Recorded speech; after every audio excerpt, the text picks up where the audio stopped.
I feel as though we need to start this hunt by addressing the diamond bobcat-sized elephant in the room from yesterday's video, because for those of you that were there on Friday's Twitch stream, you probably saw the diamond bobcat, and of course yesterday's video was all about chasing what really was our first diamond bobcat. I just couldn't really let that on during the stream because that video had not actually come out yet, so we now do have two diamond bobcats. And I just wanted to kind of mention that in case anybody was a little bit confused if you're there for the stream and saw the video. But one thing I really liked about that video was kind of pulling back the curtain a little bit and showing a bit more of the sometimes struggles and difficulties of recording videos, especially in multiplayer. So I wanted to kind of continue that today and maybe not focus primarily on the difficulties, but just kind of show some of the stuff that often gets cut out.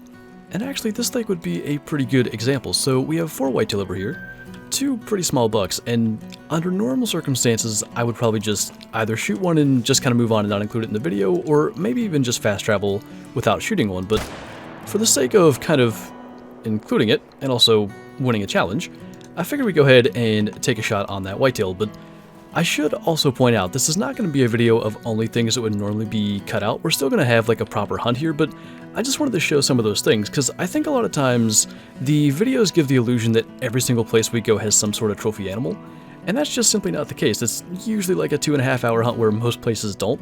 It's just those few times where something good does show up that it kind of makes it into the video. One thing that's going to be cut out regardless, though, is waiting for a buck to float across the water for forever. But that was a hard shot. I didn't realize that we hit low enough to even get to the heart, but nice little silver there. And I think we're probably going to try to focus on getting our last 2 diamonds, which are the Rio Grande turkey and antelope jackrabbit, so we might get away from lakes a little bit and check some feed and redstone areas. Now, technically that guy has a chance, although we've shot a ton of 9 to 11 kg level 2 Rio Grandes, and none have actually made it for us. Should be just about like that. So that'll bring him down, although it's going to take some time, and we can continue to cross our fingers that one of these level 2s is going to make it, because we haven't seen much for level 3s so far. I've really been trying to determine the difference between the different plumage types for these, by the way. I think this is going to be a common, because you can see like a little bit of the green and like kind of copper sheen to the feathers. We'll see if I'm actually right here, because I've not looked. It is a common, and it is a 4.4 gold, so once again lower end for that estimate. But yeah, that seems to be a feature of them. And I did want to point out with the Rio Grande turkeys, because some people noticed in, I think it was 2 videos ago, we had a light brown one that obviously was still like the normal black and brown colors. And light brown for the Rio Grande is different from the common. It's just not light brown like the Merriam's turkeys over on Silver Ridge Peak. So I don't think that's like a plumage type bug or anything like that.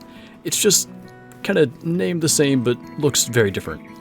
I would say for those of you that watch the live streams, stuff like this is going to be fairly obvious, but maybe if you don't get to catch the streams, you might not actually get to see this. So for videos, these kind of weird interactions with like pheasants and other species, I'll often cut out the part where we have to like run up to them to get them to flush.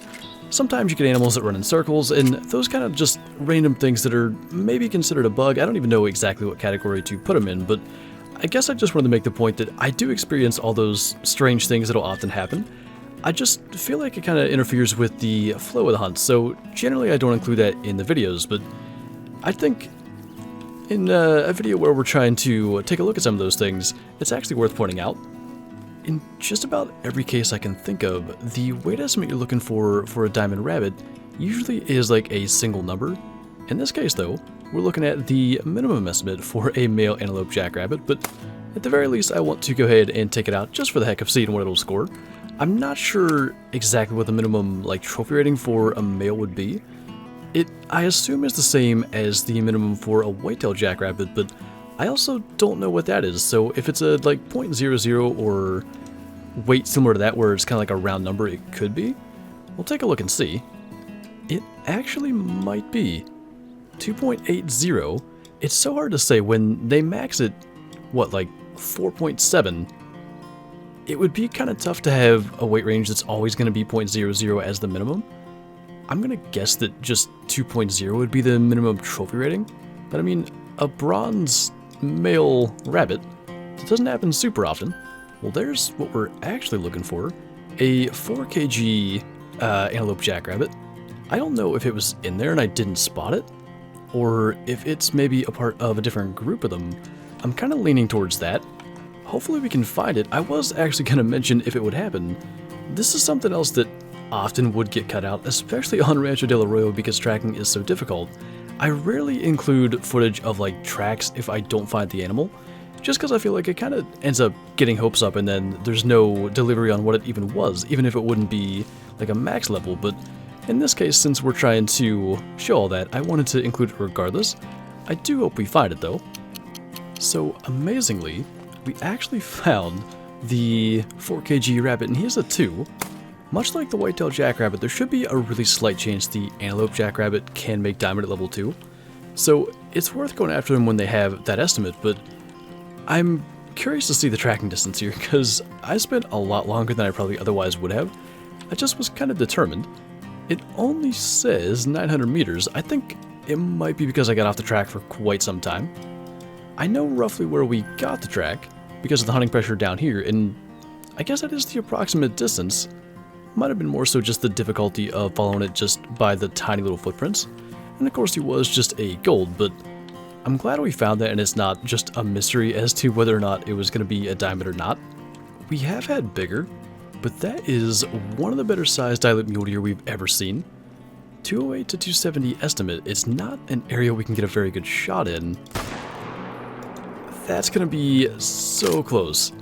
Because we have shot bigger ones, I wasn't too worried about hitting the skull there.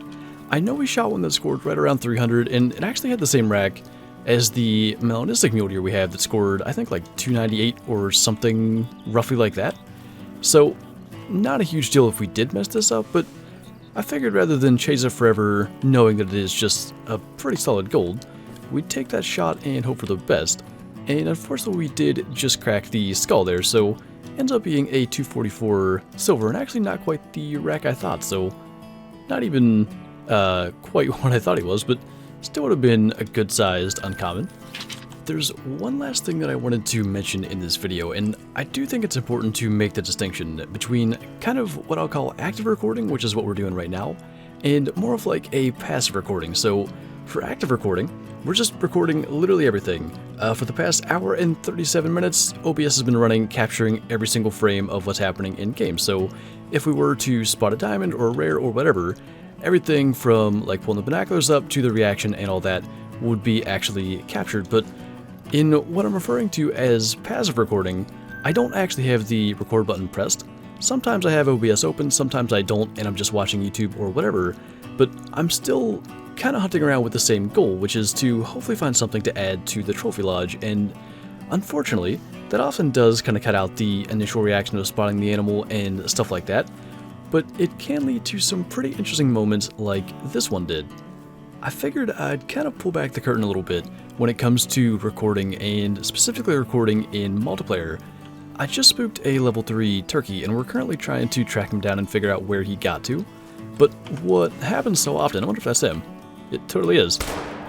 What happens so often is something like a level 3 turkey will show up, and I'm not ready with OBS. And since Rancho has come out, I've had OBS open all the time in case a level 3 pheasant flushes, and just I haven't seen any in the last, I guess, day and a half or 2 days, so I just didn't have it open. Saw a level 3 turkey, went offensive. By the time I had OBS open, he had flown off. We were just tracking him down there. Go figure, I decided to say something about it and he just flew right over us. But I assume turkeys are the same as the Rio Grande turkeys are the same as the ones over on Silver Ridge Peaks, the Merriams, where a level 3 would be a guaranteed diamond. And this guy is right at 4.6. I saw he was the light brown plumage type, and I really don't know exactly what that means. I mentioned in a recent video that eventually when we get some diamonds and get some different plumage types we could kind of compare, but I like the look of them. You can see like the lighter coloration on the ends of the feathers in the fan. I think it looks really nice, so we'll definitely taxonomize that.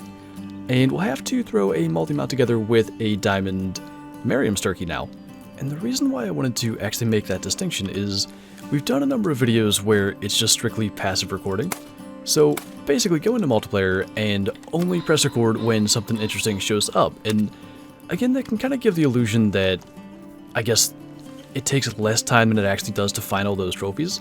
There's been a number of videos where it's 6 hours, 8 hours, maybe even more than that, spent to get 4 or 5 kills. And when those 4 or 5 kills are in a video that's 10 minutes long, it definitely does sort of make it appear as if it's probably easier than it actually was. But again, I wanted to sort of point out that distinction just to, I guess, make it clear for anybody that doesn't actually know, I guess, how much time goes into it and all that sort of thing.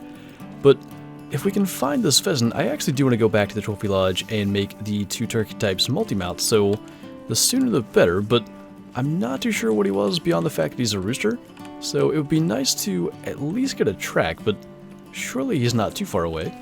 Actually, I think there's 2 of them. There's one there, which is level 1, then this guy, which is a smaller 2. Again, you kind of get this stuff sometimes where you have to work a bit to get them to flush. I think we missed the first 2 shots entirely, so luckily we have the 10 gauge and got a 3rd shot off. And again with the 10 gauge, it's going to be a little quicker to bring it down. Not sure if it went down already. Now that's it there, but at least we got it spotted. And it was a molting, just a 13.9 silver, but I guess better than the normal common. Anyway, I do want to go back and put the Rio Grande turkey next to the Miriams and really get to see the difference. And even though we've spent a decent amount of time in rabbit territory today, no luck finding any level 3s. I'm thinking in the long run, we might actually take this multi-mount down and probably take the bigger diamond turkey and put it in with the Rio Grande, because then that would open up a slot for another multi-mount, but for the moment, just for the sake of simplicity, I decided to put the diamond Rio Grande next to a just old diamond Miriam's turkey. It's nice to see the distinguishing characteristics though. I mean, the head and the fan are the most obvious, but if we look closely, even the wings are a slightly different color. And then of course the body feathers as well, but it is nice to see that, and I'm looking forward to maybe doing 2 of these mounts. I'd love to have like the diamond one that we have here, and then one with a rare of each. It'd be really cool to get the same rare of each as well. It's just going to depend on what we can manage, but nice to put together another multi-mount, and it's interesting that we've ended up in a position where the last remaining diamond we don't have off of Rancho del Arroyo is the antelope jackrabbit. I really just didn't think that would happen after the way the early access period went, but here we are missing just that. And by the way, just since we're actually here, I really want to remember to kill a diamond jackrabbit with the bow. This right here needs to be removed because every other animal in this little hallway was shot with a bow, so maybe that's actually a way that we can do it if we can ever find a level 3 in the live game. But anyway, that's going to do it for this video. So thank you guys for watching, and I'll see you next time.